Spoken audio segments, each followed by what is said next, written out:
बच्चों आज मैं आपको पद कविता करवा रही हूँ। इसके कवि सूरदास जी हैं। उदो तुम हो अति बड़भागी। उदो कौन है? उदो श्री कृष्ण के मित्र हैं। भागी बड़भागी भाग्यशाली। अति मने बहुत।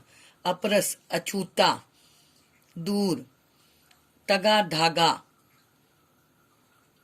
नाहिन नहीं। मन मन अनुरागी प्रेम में डूबा हुआ। पुरिनी पात कमल का पत्ता। जल भीतर जल के भीतर। दे शरीर दागी दाग दब्बा। ज्यों जैसे। जल माँ मैंने में। तेल की मटकी। ताको लागी ताको उसको। प्रीति नदी प्रेम रूपी नदी। पाऊं पांव बोरियो डुबोया। परागी मुग्ध हुई। अबला नारी भोरी भोली। गुड़ गुड़ चांटी चीटी। पागी लिपटी हुई।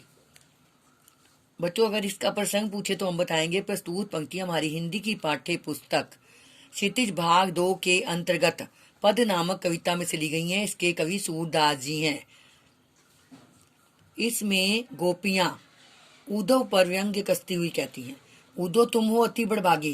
गोपियां उद्धव पर व्यंग्य कसती हुई कहती हैं, हे उदो तुम तो बड़े भाग्यशाली हो, भाग्यवान हो।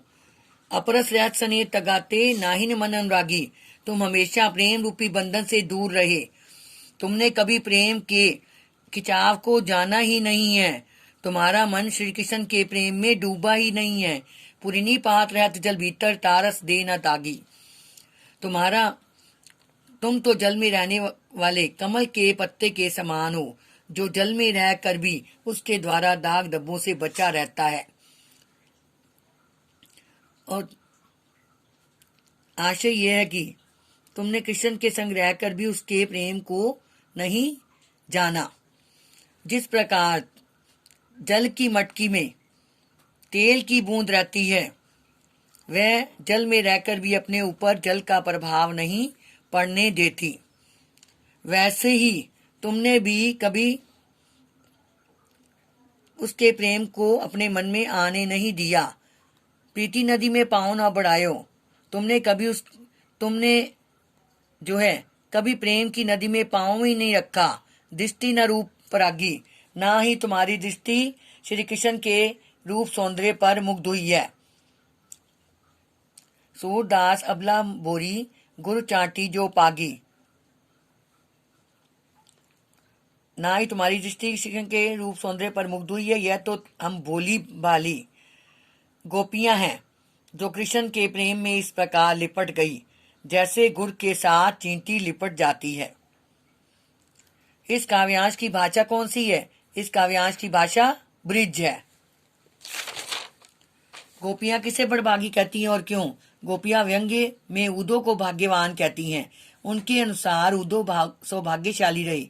ना उन्होंने कृष्ण से प्रेम किया और ना ही प्रेम की पीड़ा में तड़फे। अपरस रहत सनी तगाते का क्या आशय है? उदो प्रेम रूपी धागे से दूर ही रहे।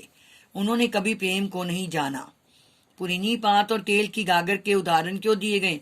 जिस प्रकार कमल का पत्ता और तेल की गागर क्रमशः जल में रहकर भी उनसे दूर रहते हैं, उसी प्रकार उदो कृष्ण के साथ रहकर भी उनके प्रेम से में बंधे नहीं, वे उनसे दूर ही रहे, वे विरागी ही रहे। प्रीति नदी क्या है? इसमें किसने पैर नहीं डुबोए? प्रेम में नदी जैसा बहाव होता है। यहाँ कृष्ण प्रेम को प्रीति नदी कहा गया है। किसको कहा गया प्रीति नदी? कृष्ण प्रेम को। उदो ने इस नदी में अपने पैर नहीं डुबोए। किसने पैर नहीं डुबोए? उदो ने। गोपियां उद्धव को बड़भागी क्यों कहती हैं? गोपियां उद्धव को व्यंग्य में कहती हैं कि ना उन्होंने किससे प्रेम किया और ना उसकी पीड़ा को समझा, यह उनका सौभाग्य है। गोपियों ने अपनी तुलना किससे की है और क्यों? गोपियों ने अपनी तुलना गुड़ से लिपटी चींटी से की है, क्योंकि वे कृष्ण के प्रेम में पूरी तरह मगन हो चुकी हैं। गोपियों ने स्वयं को अबला और बोली क्यों कहा है? गोपियों ने स्वयं को अबला और बोली इसलिए कहा है कि वे अपनी सरलता से कृष्ण को दिल दे बैठी और उनका वियोग सह रही हैं। बच्चों आपने याद करना व लिखना है।